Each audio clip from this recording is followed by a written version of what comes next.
그래도 가사 좋고, 이거 둘이는 소프라노 잘하는데. 좋고, 너무 좋은 것 같아. 아시는데 이거 둘이는 소프라노. 내 옷에. 그 누구라도 잘하면 좋아요. 저는 굉장히 음치지만 그래도 노래를 좋아해. 찬물가는 이렇게 또 가사가 가슴에 이렇게 여미지잖아요. 가슴에 이렇게 너무 이렇게 감동이에요. 가사하고 음이 작사 작곡을 참 잘한 것 같아요. 그죠? 예. 그렇다고 우울해하지 말고 감동이잖아요, 감동. 네. 기도도 하고 찬물가도 부르고 좋은 것 같아. 찬물가. 백중 때마다 이렇게 부르면 참 좋을 것 같습니다. 오늘은 여러분들하고 이렇게 오늘 제헌절이잖아요. 물론 헌법 제정안 1948년에 국회가 처음 이제 이렇게 국회의원이 선출하고 7월 17일 날 제헌 헌법을 반포를 하고 그랬는데요. 그래서 제헌절이라고 한 거예요. 이렇게 근대적인 최초의 헌법이라고 할 만큼 굉장히 중요한 헌법인데 미국의 헌법을 그대로 베꼈다고 해도 과언이 아닐 만큼 헌법은 당시에 세상에 있는 제일 좋은 헌법을 그냥 차용해서 쓴 거예요. 그래서 그런지 헌법은 정말 잘 돼 있어요. 헌법 전문을 읽어보면 불경을 읽는 것 같다니까? 난 전문을 읽으면서 야 이거 불경인데? 너무 좋았습니다. 그것과 더불어서 이제 최근에 이슈된 그 백선엽 장군이 며칠 전에 돌아가셨거든요. 아는 사람도 있고 모르는 사람도 있고 한데 한국사에 한 획을 지은 분이기 때문에 그 부분에 대해서 좀 알아보고 생각을 해보는 시간을 갖도록 할게요. 백선엽 장군은 100세에 돌아가셨어요. 정말 오래 사셨어. 100세. 야, 100세까지, 내가 지금 100세를 살려면 아직도, 아직 많이 남았네요. 100세까지. 예. 여러분들도 100세까지 되려면 아직 많이 남았어요. 이렇게, 아직도 이렇게 30년, 40년, 50년 이렇게 준비를 하세요. 나머지 지금 50, 60이 돼서 힘이 다 빠졌는데 어떻게 또 50세를 더 살지? 그런데 부처님 말씀을 이렇게 기억하고 부처님 말씀대로 살면 나이가 80이 돼도 90이 돼도 괜찮아요. 그런데 부처님 말씀을 모르고 살면 나이가 많으면 많을수록 비참해져요. 할 수 있는 게 별로 없으니까. 다행히 백선엽 장군은 명성이 드높아서 말년을 외롭지는 않았을 거예요. 그런데 이제 참 이분의 인생은 이게 좋다고 할 수도 없고 나쁘다고 할 수도 없고 참 호불호가 정말 많이 갈리는 인생이야. 해방 전에는 완전 친일파죠. 이렇게. 근데 그 당시에 우리가 이렇게 해방하기 직전에는 해방 안 될 거라고 생각하는 사람이 더 많았어요. 그냥 우리는 한동안 계속 일제치하에 있는 거였어, 보면. 그래서 이렇게 공무원 하는 사람들도 많았고요. 일제치하에서 공무원 하면 모두 다 친일파라는 할 수는 없잖아요. 생계형으로 어쩔 수 없이 공무원 취업해서 동사무소 근무하고 이렇게. 근데 이렇게 지나고 나서 보면 사실 일본을 다 도왔잖아. 우리나라를 수탈하는데 다 도움이 된 사람들이었잖아. 그러니 그 사람들을 모두 다 친일파라 할 수는, 사실은 친일파인데, 친일파라 하기도 그렇고. 그런데 권력형 친일파는, 생계형은 어쩔 수 없다 하지만, 권력형 친일파는 좀 생각을 해봐야 되죠. 백선엽 장군은 만주에 봉천 군관학교에 입학해서 군관학교를 다닌 거예요. 군인하겠다고. 봉천 군관학교가 나중에 만주 군관학교로 바뀌는데 그 박정희 대통령도 만주 군관학교 다녔거든요. 박정희 대통령이 이제 백선엽 장군의 후배예요. 한 2, 3년 정도 후배. 나이는 이제 백선엽 장군이 좀 더 어린데 선후배 관계예요. 백선엽 장군이 선배인 거지. 군관학교 들어간다는 거는 좀 이제 우리가 생각을 해봐야 되죠. 그게 참 시대가 우리가 이제 참 그렇습니다. 그 당시 일제시대에 군관학교 들어간다면 지방에 있는 부모님이 참 좋아라 하셨을 수도 있겠죠. 그래, 우리 자식 군관학교 군인 되라, 그러면서. 근데 아무리 그래도 외놈의 군대가 된다는 건 좀 생각을 해봐야 되는데, 어쨌든 박정희 대통령도 혈서를 써가면서 신문에까지 났어요. 혈서를. 천황폐하에게 혈서를 써가면서 군관학교 입학을 했고, 또 박정희 대통령 그뿐만 아니라 군관학교 입학한 다음에 육사에 또 이제 편입까지 했어요. 육사 편입이라는 거는 이제 일제시대를 통틀어서 육사 출신은 한 50명 정도밖에 되지 않아요, 보면. 그러니까 굉장히 엘리트지, 사실. 그 당시엔 엘리트예요. 조선인이 일본 육군사관학교를 졸업한다라는 거는 뭐 굉장히 어려운 일이잖아요. 입학하기도 어렵고요. 근데 어쨌든 박정희 대통령은 굉장히 그 입학도 하고.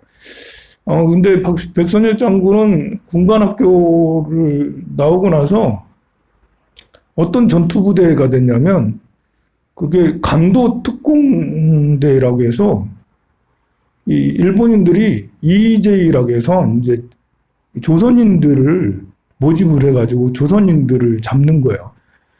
그때 당시 이 간도 지역에 독립군들이 많이 활동을 했잖아요. 독립군 잡는데 조선인들을 이렇게 뽑아가지고 독립군 잡는 그 특공대를 만들었는데, 그 특공대 백선엽 장군이 혁혁한 수십 번의 전투를 참여를 해서 많은 이제 우리 독립군 전사들을 다 이렇게 사살하고 했다는 말입니다, 이게. 그 특공대원이 한 800명 정도 되는데, 그 특공대가 얼마나 많이 조선인들을 죽였겠어요. 우리 독립군들을. 이거는 난감한 거예요, 이게. 그런 행적을 갖고, 이렇게 해방을 맞아요. 북쪽에 있다가, 김일성은 이제 소련하고 합작을 해서, 김일성은 친일파를 엄청 제거를 했습니다. 이제 남한은 친일파를 제거를 못 했는데, 북쪽에는 김일성이 친일파를 적극 제거를, 처단을 많이 했어요. 백선엽 장군은 남한으로 내려올 수밖에 없죠. 거기 있으면 죽으니까. 남한으로 내려와가지고, 이렇게 있다가요. 남한은 이제 친일파 척결이 거의 되지 않았고, 이렇게 많은 친일파들이 그대로 그냥 등용이 돼요. 거기에 그렇게 되는 데는 미국의 영향이 크죠. 미국 사람들은 그냥 이제 일본 시대에 일하던 사람이 그대로 하면 일을 잘할 것 같다. 편하게 생각한 거예요. 그냥 편하게. 전범이고 이런 걸 생각하지 않고 그대로 등용을 했던 거예요. 경찰도 그대로 군도 그대로 등용하고. 그래서 육사 출신이었던 박정희도 적극 이렇게 그대로 이제 계급 달고 그대로 했고, 백선엽 장군도 역시 마찬가지로 군에서 이렇게 근무를 하고 있었어요. 나중에 이제 1948년, 49년 이때 여순 반란 사건이 일어나게 되거든요. 박정희 대통령은 여수, 순천 그쪽 지역에 뭐 거의 장군급이었어요. 거기 사단장은 아니더라도 장군급으로 근무하고 있었고, 그러니까 해방 후에는 백선엽이 더 낮은 계급이었고, 이렇게 여순 이쪽 지역의 수장이었던 박정희가 여순 반란 사건에 체포가 돼요. 그래가지고 사형 선고를 받을 위기에 처한 거예요. 그때 백선엽 장군이 선배잖아. 군관학교 선배잖아. 그래가지고 백선엽 장군이 연판장을 돌려가지고 사람들을 설득해가지고 사형은 면하게 해달라고. 그래가지고 이제 징역을 받아가지고 그 감옥에 살고 있는데요. 감옥에 살고 있는 걸 또 빼가지고 이렇게 아르바이트 시키고 뭐또 시키고 한 것이 또 백선엽 장군이 박정희 대통령을 이렇게 후배라서 챙기고 막 그랬어요. 그러다가 6.25가 생겼네? 6.25가 생기자 이제 군인 한 명이 더 급하잖아요. 백선엽 장군이 박정희 보고 박정희를 소령으로 이제 그 임관을 시키고 전쟁에 나가게 하는데요. 당시 전에 이력이 있었기 때문에 정부에서 월급을 주지 않았어요. 그래서 백선엽 장군이 자기 월급에서 일부를 해서 용돈 주고 이렇게 해가지고 박정희를 키웠단 말입니다. 그런 관계야, 백선엽과 박정희라는 관계가. 그렇게 해가지고 이 백선 장군은 6.25 생기면서 이제 이 별이 2개인가 3개 해서 사단장이 됐거든요. 그리고 6.25 과정에서 혁혁한 공을 세워요. 뭐 이렇게 평양 수복하는 데도 제일 먼저 수복을 하게 되고, 많은 혁혁한 공을 세워서 6.25의 어떤 전쟁 영웅으로 칭송을 받는 그런 분인 거예요. 물론 6.25의 흑역사도 많이 있지만, 그래도 6.25에서 뭐 그래도 공을 많이 세웠던 분이 백선엽 장군입니다. 이래 되면 이제 이게 또 그런 거예요. 6.25에서 나라를 구하다. 이제 일제시대 때는 독립군을 잡아주기는 이거 참 애매합니다, 삶이. 어떻게 평가를 해야 되지? 그래 하여간 이제 그 백선엽 장군이 60년대에는 백선엽 장군이 이렇게 그 우리가 나라가 해방되면서 영어 군관 학교에 입학을 해서 영어를 배우고 막 그렇게 해요. 그래서 나중에 외교관으로 가 있는데, 외교관으로 가 있을 때 그때 박정희 대통령이 쿠데타를 일으킨 거예요. 백선엽 장군이 계급이 더 높았었잖아. 이제 전역을 하고 외교관으로 가 있는데 쿠데타를 일으켰으니 또 박정희하고 이렇게 잠깐 갈등이 생기게 돼요. 그리고 나중에 한 60년대 후반쯤에는 서로 화해를 하게 되고 다시 돌아오고 막 그렇게 하는데요. 그 이후로 지금까지 이르고 그랬습니다. 참 보면 우리가 어디에다 줄을 서야 되나. 시대가 변하지. 시대가 변하더라도 하지 말아야 될 것들이 있잖아요. 그죠? 젊은 시절에 정말 잘못했어요. 그것이 평생 가기도 하고 어떤 거는 그냥 잘못한 것이 묻혀지기도 하고 그러는데, 이렇게 유명한 사람들은 젊은 시절에 잘못한 것이 평생 따라다녀서 지금 국립묘지에 안장을 시키냐 마냐 이 문제가 지금 불거져서 반대하는 사람이 많은 거예요. 국립묘지에는 독립군 투사가 있잖아요. 독립투사들. 그러니까 이제 백선엽 장군한테 죽은 사람들이 많이 있는 거야, 거기에 묘역에. 그럼 이제 같은 땅에 같이 묻혀? 그러면 이제 그 유족들이 엄청 싫어한다는 거예요. 저 장군이 우리 할아버지를 이제 사살했는데. 그럼 원수 같은 거죠, 이제. 그런데 또 6.25의 전쟁 영웅이야. 또 이렇게 나중에 6.25 지나서 한국 군대가 자리 잡는데 또 큰 혁혁한 공을 또 세웠어요. 그러니 또 국립묘지에 안장을 시키는 게 또 맞고, 또 이렇게 생각하면 아닌 것 같고, 예, 이게 왈가왈부가 됩니다. 참, 그 시대가 변해도 하지 말아야 될 것이 있는데, 백선엽 장군은 젊었을 때, 젊으면 또 사실 철이 없을 수도 있잖아요. 그게 좋아 보이고 해서 육군에 들어가기도 하고 그렇게 한 것 같은데요. 그래서 우리는 역사를 공부하고 이렇게 이런 걸 통해서 삶이 이렇구나를 걸 알아서 나 자신이 어떻게 행동하고 말하고 이렇게 처신을 해야 될지를 우리가 늘 역사에 비춰서 봐야 되지 않겠나 싶어요. 또 한 가지 이거는 이제 또 다른 경제 얘기인데요. 어제도 잠깐 얘기했지만 그린 뉴딜 정책을 하는 데 있어서 아리백이라는 거를 어제 설명을 드렸죠. 리뉴어블 에너지 100 말하는 거예요. 리뉴어블 에너지를 100% 쓰겠다라는 게 아리100이에요.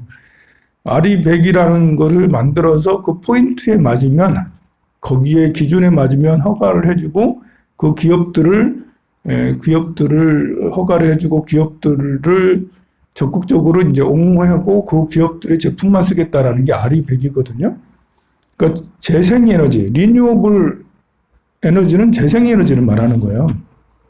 수소, 풍력, 또 이렇게 지력, 또 메탄, 가스 이런 걸로 인해서 이제 생기는, 우리 이제 그 똥이나 이런 거 있잖아요. 분뇨 이런 걸 해서 이제 에너지를 만들기도 하는 그런 거. 여러 가지 재생에너지 분야는 굉장히 폭이 넓습니다. 그것이 우리나라는 재생에너지로 전력을 만드는 게 5%도 되지 않아요. 그런데 이미 유럽은 50%, 60% 굉장히 많은 에너지를 재생에너지로 쓴다고요. 또 재생에너지는 이렇게 그 인력이 많이 들어가요. 그리고 지역마다 할 수 있어. 울산은 울산 지역의 재생에너지. 울산에 똥들을 다 모아가지고 해가지고 이렇게 한 공장을 만들어가지고 거기서 에너지를 만들 수 있는 거지. 풍력도 울산에다 할 수도 있고 전라도 광주에다 할 수도 있고 막 그러잖아요. 그런 것처럼 재생에너지는 지역마다 다 에너지 센터를 만들어서 이게 전력 시설을 만들 수 있다는 거죠. 그래서 일자리가 굉장히 많이 창출이 돼요. 근데 원자력은 안 그러잖아. 원자력은 이제 원자력 발전소 근무한다는 사람 만나기가 어려워. 어쩌다가 한번 만나기. 그 사람은 거기 원자력 발전소에서 근무한다는 사람 만나기 정말 어렵습니다. 왜냐하면 소수가 근무하니까 많은 사람이 근무하는 게 아니잖아요. 그래서 원자력 발전소는 많으면 많을수록 뭐 이렇게 비용이 더 들 것 적게 들 것 같지만 이 재생에너지가 발전하면서 원자력을 통해서 만드는 전기에너지 비용보다 재생에너지로 해서 만드는 비용이 더 싸게 됐어요, 요즘에는. 몇 년 전만 해도 재생에너지가 그렇게 많이 확산되지 않을 때만 해도 원자력이 더 싸다고 그랬어요.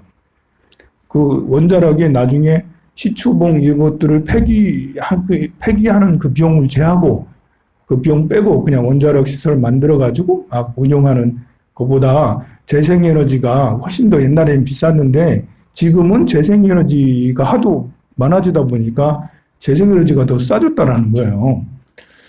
근데 우리는 재생에너지 분야를 거의 뭐 이렇게 개발하지 못하고 그야말로 최저 수준이거든요. 세계에서도 제일 뒤처졌어요. 왜 그랬냐? 원자력 가지고 계속 서로 싸우다가 이래 된 거예요, 보면. 원자력을 하냐 마냐 하고 이게 뭐냐면 우리가 이제 부부싸움을 해요. 부부싸움을 하는 이유가 보면은 이제 개개인마다는 굉장히 중요한 이유 때문에 부부싸움을 해. 그러나 제3자가 보면 별거 아닌 거 가지고 그 양말 뭐 이렇게 했다고 이렇게 또 이렇게 시장 안 봐준다고 설거지 안 한다고 또 거짓말 한 번씩 한다고 혹시 뭐 하는 거 아니야? 이렇게 이래가지고 막 싸우잖아요. 근데 사실은 가족의 중요한 이제 의무나 가족의 중요한 것 중에 하나는 양육이잖아요. 아이를 낳았으면 이 아이가 정말 훌륭하게 크도록 나라의 인재가 되도록 정말 행복한 아이가 되도록 해야 되잖아. 그게 더 중요하잖아. 보면 엄마들이잖아요. 엄마들이니까 아들, 딸들이 정말 잘 자라는 게 제일 중요하잖아. 그런데 제일 중요한 건 생각 안 하고 지금 당장 기분 나쁜 거야 이제. 그래가지고 그거 하고 싸워. 그럼 아이들이 그거 보고 난 절대 결혼 안 할 거야. 난 아빠 같은 남자를 안 만날 거야. 이러면서 뭐 이렇게 해서 뭐 비혼주의가 되고 막 이런다니까요. 그러니 이게 이제 별거 아닌 거 가지고 계속 싸우다가 결국은 아들, 딸들도 이게 사랑에 대한 이런 것을 받지 못하고 그거 보다가 이제 마음이 슬퍼지고 막 이렇게 나중에 사회에 나와서도 성공하지 못하고 그렇게 되는 거거든요. 모르게. 그러니까 이렇게 중요한 것을 생각해야 되는데 중요한 것을 생각하지 않고 지금 당장 눈앞의 것을 가지고 막 싸우다가 원자력을 해 마라. 이걸로 지금 우리나라가 들인 에너지가 얼마나 많아요, 지금. 원자력을 하든 안 하든 뭐 그거는 그거고 또 재생에너지 분야를 엄청나게 투자를 해가지고 이 재생에너지를 해야지 그래야지 RE100의 그 기준에 맞아서 우리나라도 세계 이 RE100의 기준을 쓰는 게 유럽만 쓰는 게 아니라 이제 미국의 유명한 마이크로소프트나 아니면 애플이나 이런 아마존이나 이런 큰 회사들도 RE100 기준을 다 맞춰서 이렇게 하고 있거든요. 그럼 우리나라는 그 나라에 납품을 해야 되고 그 나라랑 거래를 해야 되는데 나중에 거래줄이 끊기잖아. 그래 되면 우리가 그 RE100 기준에 합당하지 않으면 그럼 어떻게 되겠어요? 우리가 지금 재생에너지 부분을 너무 등한시한 나머지 미래가 굉장히 불안해질 수가 있는 거예요. 그래서 이번에 그린 뉴딜을 해서 75조나 굉장히 80조 같은 엄청난 비용을 들여서 그린뉴딜을 하는 건데 늦게나마 뭐 잘 하는 거죠. 그래서 제가 드리고 싶은 말씀은 그 중요한 게 A하고 B가 있을 때 B가 더 중요할 때는 A는 좀 기분이 나쁘더라도 A 가지고 싸우지 말자고. 중요한 B가 중요한 게 더 큰 게 있는 거예요. A 가지고 계속 싸우다가 결국 이꼴 뭐 재생에너지 이렇게 좀 지금 75조나 들여서 지금 하였다는 그런 상황이 벌어진 거잖아요. 이미 예전부터 20년 전부터 천천히 준비해 왔으면 그러면 지금 강국이 됐고 나 이렇게 지금 급하게 이렇게 하지 않아도 될 텐데 마찬가지로 자녀 양육도 그런 거고요. 직장에서도 마찬가지죠. 직장에서도 일하는 게 더 중요하고 우리가 더 생산성을 증대시키는 게 더 중요하지. 직장 상사하고 나하고의 관계 때문에 저 직장 상사 기분 나빠. 밥맛이야. 이렇게 해가지고 나 일하기 싫어. 이렇게 이게 중요한 게 아니거든요. 절에서도 마찬가지예요. 절에서는 뭐가 중요해요? 기도하는 게 중요하잖아. 공부하고 기도하고 봉사하고 이게 중요하잖아. 그런데 쟤 재수없어. 쟤는 사람이 너무 못됐어. 쟤는 너무 이렇게 그래가지고 이렇게 서로 갈등하고 그래가지고 절에 안 나오고 스님이 스님 마음에 안 들어. 그래가지고 절에 안 다니고 그리고 그러다 보면 또 이런 것도 있죠. 새벽 기도는 다녀야 되는데 졸려. 저녁에 회식해야 되는데 새벽 기도 어떻게 나오지? 새벽 기도가 중요해요? 회식이 중요해? 네? 중요한 회식도 있겠죠. 기도가 더 중요한 거예요. 기도가. 그러니까 회식은 좀 줄이고 하지 말라는 건 아니고 2차, 3차 가지 말고 밥만 먹고 사실 새벽 기도든 사실 기도든 불교 대학이든 공부하고 기도하고 봉사가 훨씬 더 중요해요. 그래서 그런 것들을 잘하려면 다른 것들은 약간 감수를 하고 안 하고 그렇게 해야 되는 거죠. 그리고 서로 갈등이 있다 하더라도 뭐 이제 이렇게 사실 별거 아니거든요. 서로 이렇게 네가 나를 무시해? 뭐 이런 거 있잖아요. 그런 거 가지고 그러거든요. 좀 무시받아도 상관이 없어. 그냥 기도하고 수행하는 게 더 중요하죠. 또 보살님들끼리 막 서로 싸워. 막 이렇게 기분 나쁘게 욕도 해가며 서로 싸워. 갈등하는 모습들이 절에 있을 수 있거든요. 그런 것 때문에 저를 시끄러운 줄 안다. 이렇게 하지 말고 기도하고 수행하는 게 더 중요한 거니까요. 그렇게 정부를 하세요. 네.